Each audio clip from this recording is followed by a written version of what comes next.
I have gotta admit, unlike the vast majority, I am not that into Ghost in the Shell. I think the story is ingenious, but its execution with regards to narrative was severely flawed. So with that said, what does someone with my perspective think of both the anime and the live action movie? Well, in this versus video, we are gonna find out. Let the battle commence. Now, the story in Ghost in the Shell can be explained in a great amount of detail, and unfortunately, I have no choice but to greatly simplify it, otherwise I could literally be here all day. So Ghost in the Shell takes place in the year 2029, and in this futuristic world, people have replaced sections or even their entire bodies with cybernetic parts. They are also able to enter a computerized zone called the Net, which is far more technologically advanced than our modern internet. However, the antagonist of the story, the Puppet Master, is able to illegally hack into the computerized minds of these human-cyborg hybrids and forces them to do his bidding, which causes trouble for the Section 9 police force, which is led by our main protagonist, Major Moriko Kusanagi. She is a cyborg, but still maintains some form of humanity, but in pursuing the Puppet Master, she inadvertently starts to uncover more information about herself, which consequentially affects the investigation of this case and moves it to an unexpected direction. Now, that is the simplified version of this story. Trust me when I say there's a lot more to it than that. Now, the story for the movie is that our main character called Major was involved in a fatal accident. In an attempt to rescue her, she was given a reconstructed body, and now she is a member of Section 9, a police force that hunts down cybercriminals and is after a man called Kuze. This guy is at war with a robotics company that he says has fatally harmed him and several other people in the past, and now the Major is on a mission to stop him. Yeah, a much smaller story, isn't it? We'll get to that later. Now, the anime has been very inspirational to various Hollywood productions in the past, including The Matrix, Dark City, and even some of my childhood cartoons, such as Pokemon the first movie. Yeah. Does Mewtwo's escape from the lab look familiar to you? It's very similar in fashion to the way the Puppet Master escaped in Ghost in the Shell. Now, the movie is more intense than the anime and is actually a lot more exciting, however it can be just as cryptic at times. So don't go in thinking that the movie will simplify things for general audiences. If you didn't understand the anime, then you will be equally in the dark with the movie. So in regards to which story I prefer, unbelievably, I've got to go with the movie version. But that's primarily due to its presentation and sense of excitement, which we will talk more about later. In regards to which story is more smart, it is definitely the anime.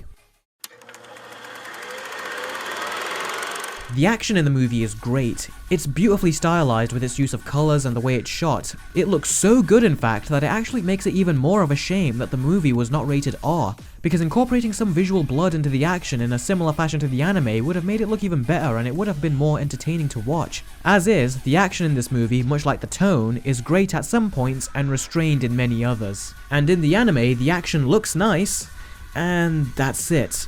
No, really. People have been talking about how great the action is, and apart from being nicely animated, there wasn't much of it, and from what there was, it was just serviceable. I was personally far more impressed with the action in Akira, and that was made in 1988. So if I had to choose which one had the best action, I would say it was far more entertaining in the live action version.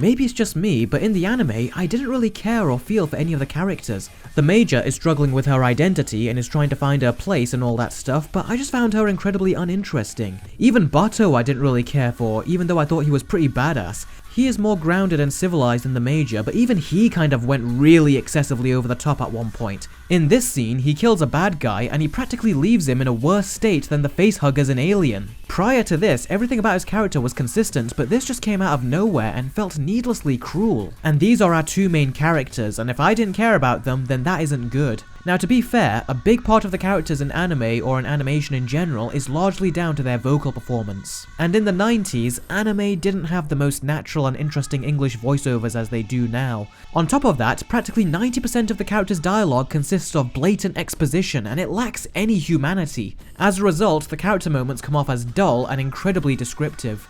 Now, the movie also has a lot of exposition-heavy dialogue too, but something it actually does better than the anime is that as well as providing them with some much-needed depth, it actually gives the characters a nice amount of humanity, and it was a welcome change as it made all the characters a lot more tolerable to sit through.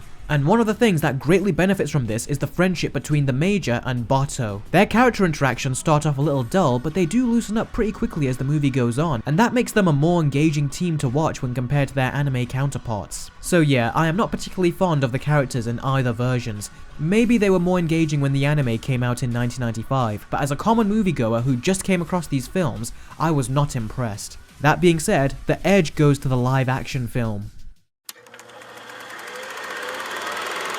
The anime version has great looking animation. The blood in particular I thought was showcased in a very unique way. However, the animation does look washed out to me, and I personally think that it needed to be more cinematic and a tad bit more colourful in order to be fully immersive. As is, there was something very stiff and stubborn about the visual style of this film, and it kind of put me off a little.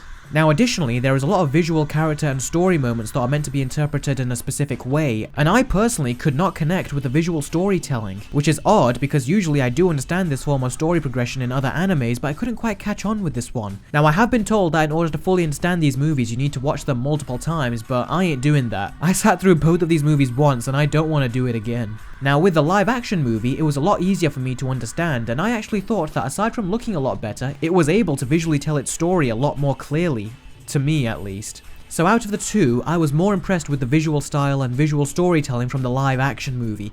It literally looks like an anime translated into live action, and I don't think that has ever been accomplished in Hollywood before. I mean, they tried, but they failed. Miserably. Okay, let's start with the anime. First off, and I know I'm gonna piss off a lot of people, but I couldn't stand the main theme song. I mean, I would go as far as to say that it is terrible. Now, you guys might like it, and that is totally fine. But to me, every time I heard it, I was like, oh no, not again. And it's one of the things I wholeheartedly hated the most about this film. And next, we all know that Japan has an exaggerated fetish with female nudity, particularly in their animes, and Ghost in the Shell is no different. I swear, there are countless scenes where you constantly see our main character's breasts, and to their credit, the movie does try to justify it with a story. I just didn't buy it. I mean, it seriously just comes off as an excuse and feels like a forced justification so the director can continue to indulge on his crazy fetish. There are so much naked close-up shots and it feels unnecessary and comes off as painfully forced. I mean, if the movie didn't show them as often as it does, then we wouldn't have missed anything and it wouldn't have impacted the story at all. We never watched cerebral movies like The Matrix or Inception and said, you know what this needs? More breast shots. That will make the movie deeper. No.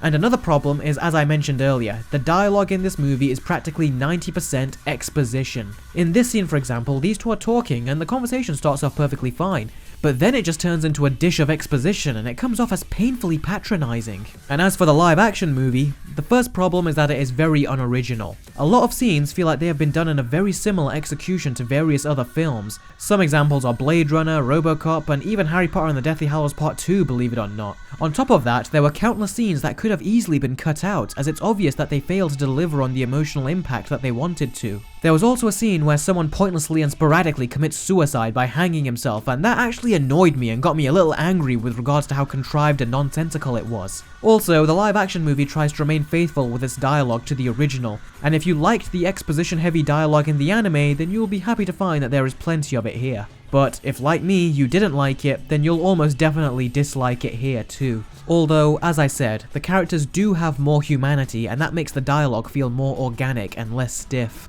Also, some of the special effects were very inconsistent and looked incredibly fake. The scene that stood out to me was when Scarlett Johansson ran and hopped on a bunch of pillars in the climax, and that was embarrassingly fake. I mean, I have seen more convincing effects from TV shows, but for the most part, the special effects are still really beautiful.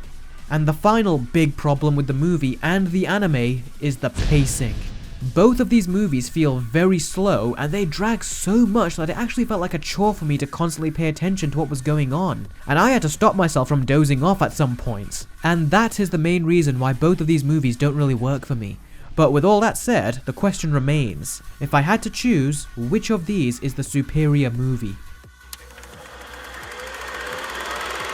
The conflicting thing about these two films is that the anime has its own style and substance, whereas the movie feels like it's all style and no substance. The story somehow feels very flat, even though the one it's based on is actually very smart and thought-provoking. So as an adaptation, it's a very odd case. There are a lot of stuff that does work, but the stuff that doesn't is really significant, and consequentially, the movie suffers for it. I also came out of both films with completely opposite viewpoints. After I saw the movie, I came out thinking, what the hell was the point of that? Whereas with the anime, I didn't like it like everyone else, but I came out with a lot of stuff to think about. And ultimately, if I had to choose to sit through one of these again, I would watch the movie the second time instead of the anime. This really is a strange case. I have never felt this conflicted about two movies before, especially ones that are this similar. Time for the scores. I have thought long and hard about this. The 1995 anime gets an average 5 out of 10, and the 2017 remake gets a below average 4 out of 10. Now I realise my opinion will have either puzzled or pissed a bunch of you off, but I am aware that I'm in the minority with this. The anime is incredibly smart, but the deliverance and execution of the story just really did not resonate with me, and I felt bored with a story that ultimately is right up my alley. It definitely is an acquired taste, and if you like it, great. I just wish I could like it as much as you guys do. And by the way, in case you're wondering, no, I haven't forgotten. Do you remember when Scarlett Johansson was cast and everyone criticised this movie for whitewashing? Well, believe it or not, but this movie went above and beyond with its whitewashing, as for the first time in movie history, it literally whitewashed 2 characters. And it is as outrageously offensive as you could get. I won't dare spoil how it happened, but the studio practically pointed the finger at all of you who complained about the casting of Scarlett Johansson. So, in other words, the movie is lucky that I didn't give it an even lower score for that. So that's it for this versus battle, guys. Please do comment below with your thoughts and opinions on these 2 movies. I am incredibly interested in your perspectives. Also, if you like this video, don't forget to give it a thumbs up and click that subscribe button so you can stay up to date with my versus videos. Remember, I upload a new one every week.